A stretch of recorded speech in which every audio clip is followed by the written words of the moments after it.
ಬಿಜೆಪಿಯವರು ರಾಜಕೀಯಕ್ಕೋಸ್ಕರವಾಗಿ ಈ ವಿಚಾರನ ಪ್ರಸ್ತಾಪ ಮಾಡ್ತಾ ಇದ್ದಾರೆ. ಫುಡ್ ಸೆಕ್ಯೂರಿಟಿ ಆಕ್ಟ್ ತಕ ಬಂದವರು ಯಾರು? ಅವರ ಫುಡ್ ಸೆಕ್ಯೂರಿಟಿ ಆಕ್ಟ್ ತಕ ಬಂದವರು ಮನಮೋಹನ್ ಸಿಂಗ್ ಅವರು. ಆಗ ಇದೇ BJP senior leader Murali Manohar Joshi ಏನು ಭಾಷಣ ಮಾಡಿದ್ದಾರೆ? ಫುಡ್ ಸೆಕ್ಯೂರಿಟಿ ಆಕ್ಟ್ ವಿರೋಧ ಮಾಡಿ ಭಾಷಣ ಮಾಡಿದ್ದಾರೆ. ಏನಂತ ಹೇಳಿದ್ದಾರೆ ಗೊತ್ತಾ? It is not a food security act, it is a vote security act ಅಂತ ಭಾಷಣ ಮಾಡಿದ್ದಾರೆ. ಯಾರು ಮಾತಾಡಿರೋದು? Mister Murli Manohar Joshi, senior leader of the BJP.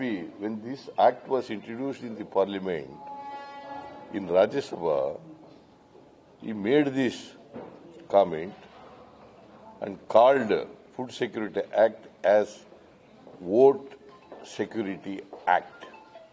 That means to say they opposed the very Food Security Act, BJP. What right they have? What moral right they have? Number one. Number two, ಕರ್ನಾಟಕದಲ್ಲಿ free 5 KG ಅಕ್ಕಿ 7 KG ಅಕ್ಕಿಯನ್ನ ಫ್ರೀಯಾಗಿ ಕೊಡೋಕೆ ಯಾರು ಮಾಡಿದ್ದು? ಯಾರ್ರೀ? 7 KG ಅಕ್ಕಿ ಕೊಡ್ಲಿಕ್ಕೆ ಫ್ರೀಯಾಗಿ ಕೊಡ್ಬೇಕು ಅಂತ ಮಾಡಿದ್ದು ಸಿದ್ದರಾಮಯ್ಯನ ಸರ್ಕಾರ. ಅದನ್ನ 7 ಕೆಜಿಯಿಂದ 5 ಕೆಜಿಗಳು ಇಷ್ಟವ್ರು ಯಾರು? 7 ಕೆಜಿಯಿಂದ 5 ಕೆಜಿಗಳು ಇಷ್ಟವ್ರು ಯಾರು?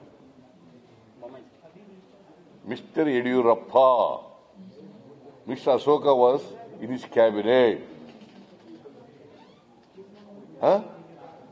Mr. Ashoka, now he is a leader of the opposition. He was in the Yediyurappa's cabinet. ಯಾಕೆ ಹೋಗಿ 2 ಕೆಜಿ ಕಮ್ಮಿ ಮಾಡಿಬಿಟ್ರಲ್ಲ? ಯಾಕೆ ಬಾಯಿ ಉಸಿರೆತ್ತಲಿಲ್ಲ?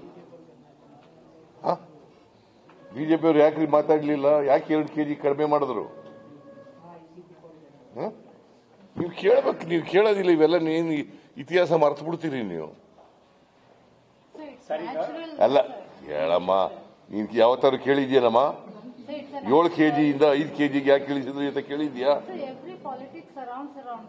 No no no, it is not that. You must ask the facts. These are the facts. This is what happened.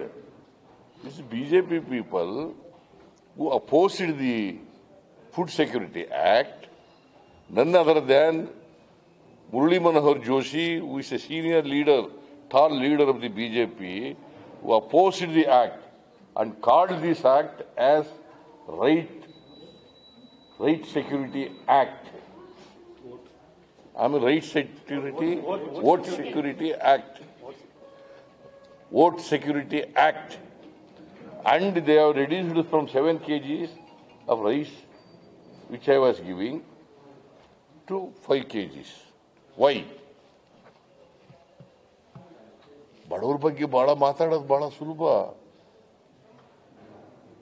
Food ಆಹಾರ ಪದಾರ್ಥಗಳನ್ನು ಫ್ರೀಯಾಗಿ ಕೊಡಬೇಕು ಅಂತ ತೀರ್ಮಾನ ಮಾಡಿದವರು ಯಾರು? Who has decided? Who brought this scheme? It is Siddaramaiah.